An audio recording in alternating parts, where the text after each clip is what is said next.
Welcome back. Betting apps promotion కేసులో పోలీసులు దూకుడు పెంచుతున్నారు. ఒకవైపు పంజాగుట్ట పోలీసులతో పాటు మరోవైపు మియాపూర్ పోలీసులు బెట్టింగ్ యాప్స్ ఇన్ఫ్లుయెన్సర్లపై కేసు నమోదు చేశారు. అయితే ఇప్పటివరకు పంజాగుట్ట పోలీసులు 11 మందికి నోటీసులు ఇవ్వగా ఇప్పటివరకు 4 హాజరయ్యారు. మరి మిగతా వాళ్ళు విచారణకు హాజరవుతారా లేదా? ప్రస్తుతం ఇప్పటివరకు ఎవరెవరు వచ్చారో, వారు ఏం చెప్పారో, దీనిపై మరింత సమాచారం మా ప్రతినిధి లహరి అందిస్తారు. యాప్ ప్రమోటింగ్ వ్యవహారం క్షణక్షణ ఉత్కంఠగా మారుతుందని చెప్పుకోవచ్చు. ఇప్పటికే పంజాగుట్ట పోలీసులు 11 మంది యూట్యూబ్ ఇన్ఫ్లుయెన్సర్ పైన కేసు నమోదు చేశారు. మరోవైపు మియాపూర్ పోలీసులు 25 మంది తెలుగు సినీ సెలబ్రిటీస్ పైన కేసు నమోదు చేసినటువంటి విషయం అయితే ఇప్పటికే చూసుకోవచ్చు. పంజాగుట్ట పోలీసులు ఇప్పటికే 11 మంది పైన కేసు నమోదు చేసినటువంటి వారికి నోటీసులు జారీ చేయడం జరిగింది.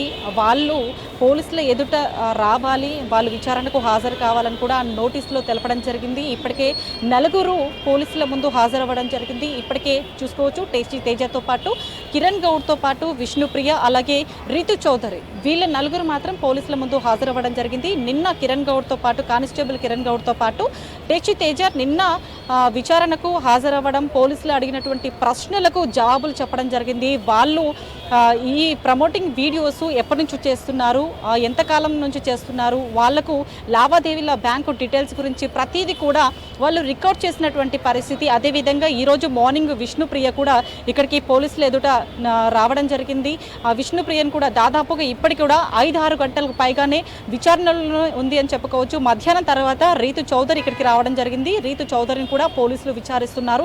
ఎందుకంటే దాదాపు మనం చూసుకోవచ్చు విష్ణుప్రియ మాత్రం పోలీసులు ప్రశ్నోత్తరాలు కురిపించారని చెప్పుకోవచ్చు. విష్ణుప్రియ మార్నింగ్ ఇక్కడికి పోలీసుల ముందు హాజరవ్వగానే పోలీసులు తనని విచారించడం జరిగింది. విచారణలో భాగంగా కొన్ని ఆసక్తికరమైనటువంటి విషయాలు కూడా వెలుగులోకి వచ్చాయని చెప్పుకోవచ్చు. విష్ణుప్రియ కానీ చెప్పినటువంటి అంటే పోలీసులు అడిగినటువంటి క్వశ్చన్స్కి విష్ణుప్రియ సమాధానాలు మాత్రం కొన్ని సమాధానాలు మాత్రం వచ్చాయని చెప్పుకోవచ్చు. ఎందుకంటే 1 ఇయర్ బ్యాక్ నుంచే నేను ఇవి మానేశాను, ఈ ప్రమోటింగ్ వీడియోస్ అనేటివి మానేశాను. ఎందుకంటే తను ఇన్స్టాగ్రామ్ నుంచి కొన్ని ప్రమోటింగ్ వీడియోస్ బెట్టింగ్ యాప్స్ గురించి ప్రమోట్ చేశాను. కానీ 1 ఇయర్ తర్వాత నేను చేయలేదు, స్టాప్ చేశాను.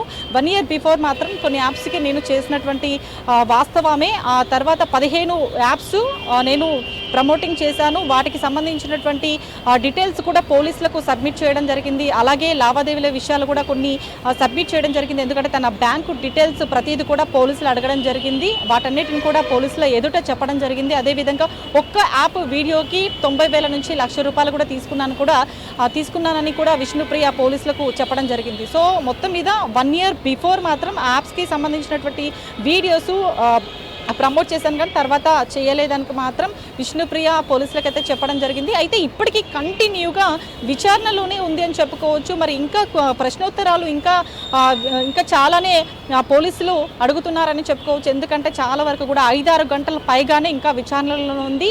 అదేవిధంగా విష్ణుప్రియ లోపల ఉండంగానే రీతు చౌదరి కూడా మధ్యాహ్నం తర్వాత ఇక్కడికి పోలీసుల ముందు హాజరవ్వడం జరిగింది. రీతు చౌదరిని కూడా లోపల విచారిస్తున్నటువంటి పరిస్థితి. ఎందుకంటే ఈ బెట్టింగ్ యాప్స్ మనం చూసుకోవచ్చు, తెలంగాణ రాష్ట్రం ఎప్పుడో కూడా వీటిని ఈ యాప్స్ ఎవరు కూడా నిషేధించడం జరిగింది, ఎవరు వాడద్దని కూడా చెప్పడం జరిగింది. అయినా కూడా వీటిని వాడుతూ సోషల్ మీడియా ద్వారా వీటిని తెలిపే ప్రయత్నం చేస్తున్నారు. చాలామంది కూడా నిరుపేదలు వీటికి అడిక్ట్ అయిపోయి కూడా వాళ్ళు అమౌంట్ పెడుతున్నారు, దాన్ని నష్టపోతున్నారు. కొంతమంది ఆత్మహత్యలు కూడా చేసుకున్నటువంటి పరిస్థితి కూడా మనం చాలా వరకు కూడా చూసాం. సో వాటిని ప్రోత్సహిస్తున్నటువంటి ఈ యూట్యూబ్ ఇన్ఫ్లుయెన్స్ ఎవరైతే ఉన్నారో వారిపైన ఖచ్చితంగా చర్యలు తీసుకోవాలి, యాక్షన్ తీసుకోవాలని చెప్పేసి ఇప్పటికే పంజాగుట్ట పోలీసులు కూడా దూకుడు పెంచుతున్నారని చెప్పుకోవచ్చు. ఇప్పటికే ఎవరైతే 11 మంది పైన అయితే కేసు నమోదైందో వాళ్ళందరూ కూడా ఇక్కడ పోలీసుల ముందు హాజరవ్వాలి, వాళ్ళు విచారణ చేయాలి. విచారణ చేసిన తర్వాత వాళ్ళు ఇచ్చినటువంటి స్టేట్మెంట్ ఆధారంగా వాళ్ళు ఏ యాక్షన్ తీసుకోవాలో ఆ యాక్షన్ తీసుకుంటామని చెప్పేసి ఇప్పటికే పోలీసులు కూడా చెప్పడం జరిగింది.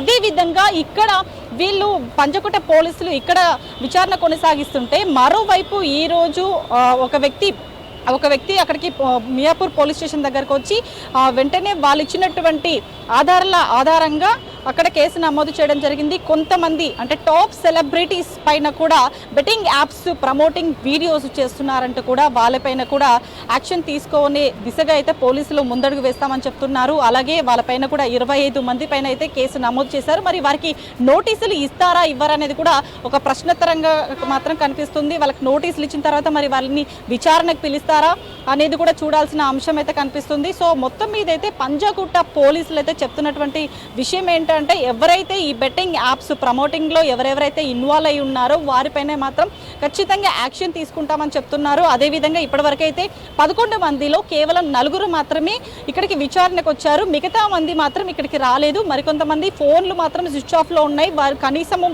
వాళ్ళు మాత్రం ఇక్కడికి రాకుండా సోషల్ మీడియాలో మాత్రం యాక్టివ్గా ఉన్నారని కూడా తెలుస్తుందని చెప్తున్నారు. అదేవిధంగా ఇప్పటికే చూసుకోవచ్చు ఈ మొత్తం వ్యవహారం కూడా ఈ బెట్టింగ్ యాప్స్ ప్రమోటింగ్ వ్యవహారం అంతా కూడా గత కొన్ని రోజుల నుంచి కూడా జరుగుతుంది. అయినా కూడా ఈ వ్యవహారం అంతా కూడా బయటికి రాలేదు. కానీ ఇప్పుడు మాత్రం ఎండి సజ్జనర్ టీజీఎస్ఆర్టీసీ ఎండి సజ్జనర్ చేసినటువంటి ఒక ట్వీట్ ద్వారా ఇదంతా కూడా ఒక సంచలనంగా మారిందని చెప్పుకోవచ్చు. ఒక్కొక్కరుగా అందరూ కూడా వెలుగులోకి వస్తున్నారని చెప్పుకోవచ్చు. ఎవరెవరు ఈ బెట్టింగ్ యాప్స్ పైన ఇన్వాల్వ్ అయి ఉన్నారు, ఎవరెవరు ప్రోత్సహిస్తున్నారు, ఎవరెవరు వీటిని ప్రమోటింగ్ చేసే దిశగా వాళ్ళు ముందడుగు వేస్తున్నారు. వీటన్నిటిపైన కూడా యాక్షన్ తీసుకునే దిశగా అయితే పోలీసులు కూడా ముమ్మరంగా వాళ్ళు దూకుడు పెంచుతున్నారని చెప్పుకోవచ్చు. ప్రతి ఒక్కరిని కూడా పట్టుకుంటాం, వారిపైన యాక్షన్ తీసుకుంటామని చెప్పేసి ఇప్పటికే పంజాగుట్ట పోలీసులు అయితే చెప్తున్నారు. సో మొత్తం మీద ఈరోజు ఉదయం నుంచి అయితే ఇద్దరు ఇటు విష్ణుప్రియతో పాటు రీతు చౌదరి అయితే విచారణకు రావడం జరిగింది.